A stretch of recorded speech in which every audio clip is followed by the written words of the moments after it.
So it would not achieve its intention. As I said before, the language would achieve its purpose if it is polite.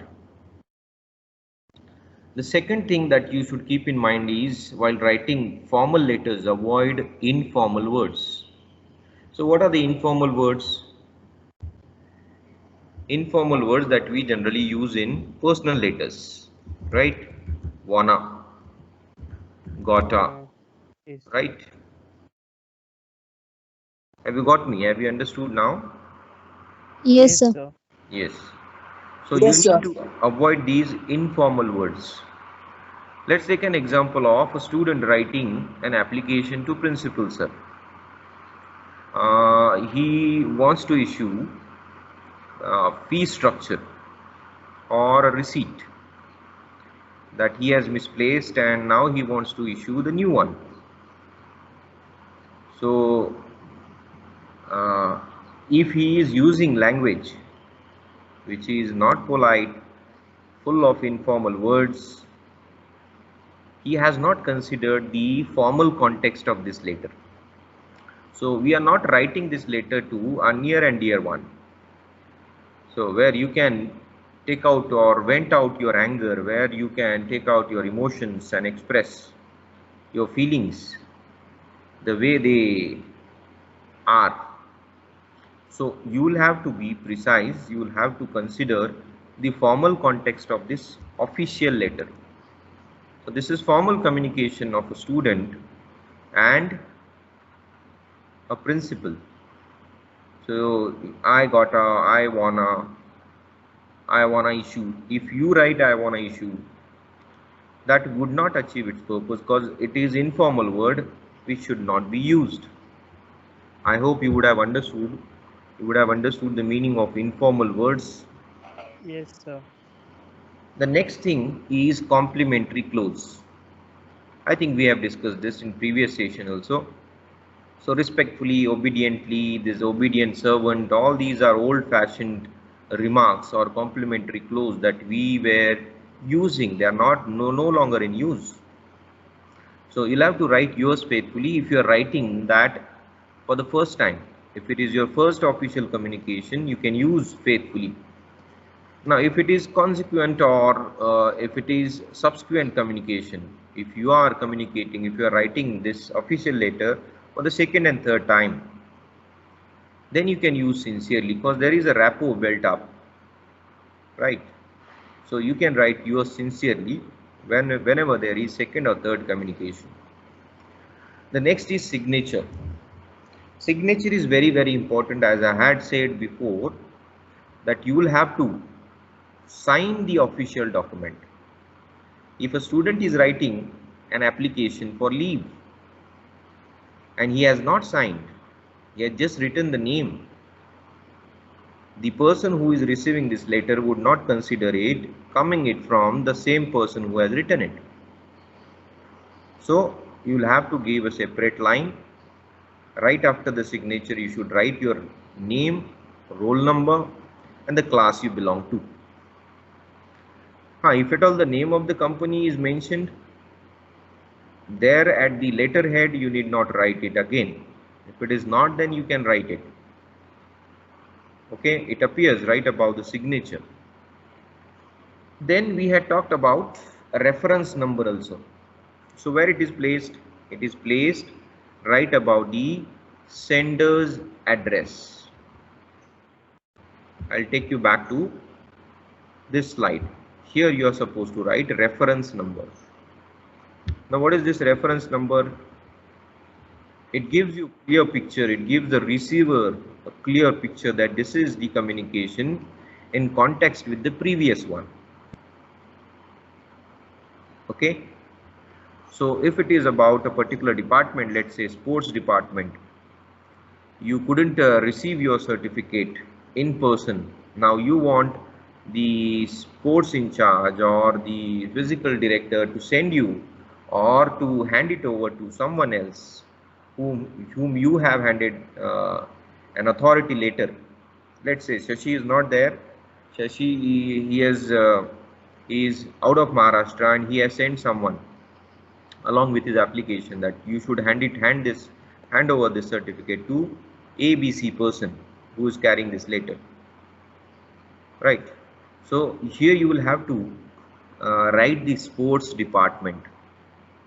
There is a notice, or there was a notice about certificates. Students have not collected certificates and they should claim it before this semester end examination. So you are writing that reference there in the reference point, right? The sports notice you can write dated so and so. Have you understood now that the reference number should be mentioned in official letters? Yes, sir. Sir, Yeah, Yes. sir, we got it. I want to ask something, sir. Yes, please. Sir, can you just check, sir, if the assignment is opening or not, sir? I have just posted it because, sir, from my end, it isn't showing anything, sir. Okay. Can I do it later after the Yes, sir. No class issues. is over? Sir. No issues, sir. Okay. Yes. Okay. Now, apart from these 8 parts, there are other parts that we should take into consideration while writing official. Attention line is there. So it is placed right above the salutation. If you are writing it for the person whom the letter is directed, there is a large organization and you want this letter to be dispatched to a particular person, then there should be attention line. Okay. The next part is enclosure, that comes after your signature part. Right below the signature line, if at all you are attaching any kind of enclosed documents, let's say Shashi has written this application and he has enclosed a photocopy of his identity card. So that comes under enclosure part. Okay, here I have given 2 examples. Number 1, budget for 2017-18, or number 2 is auditor's report. So with the main application or the covering letter, you have enclosed 2 documents. Okay. Now, one letter can be directed to number of departments. So that one letter is meant for, let's say, 4 departments. So the 4 copies would be again handed over to 4 different departments, and here you have mentioned number 1, Mr. Suvam Sharma or Suvam Sen, manager, packaging and marketing department. Number 2, Caleb, HRD manager. So here you are mentioning these copies are also given to, or this covering letter is also given to different persons who belong to the same department. Okay. The last part is initials. Now what do you mean by initials? You might have seen in large organizations there are PAs, personal assistants, or company secretaries. Suppose a manager is dictating a letter and the person right in front of him is just typing it. So name of the person who dictates the letter, name of the person who types it for the person who is dictating is mentioned here under initials. Have you understood now?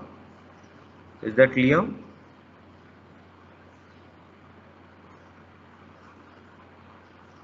Yes, sir. Okay. Yes, sir. Let's go back to this letter now. I think we have read this sender's address, even the date, even the receiver's address also, the sales manager, PK Private Limited, 5th Kanchan Towers, Barakhamba Road, New Delhi, 14001. Dear Sir and Madam. Now subject is mentioned here, appointment for consultation. So obviously by looking at the subject, you get to know what is the content of the letter, or the receiver would understand what is this letter all about, what is this official communication all about, right? Okay, can someone read the content of this letter now?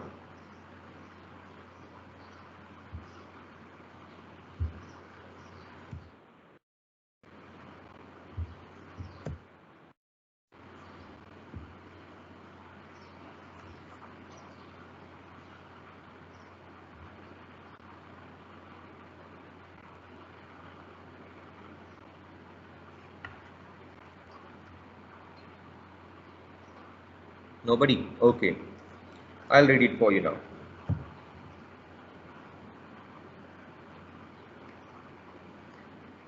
I'm planning to invest in the stock market and I'm looking for some professional advice.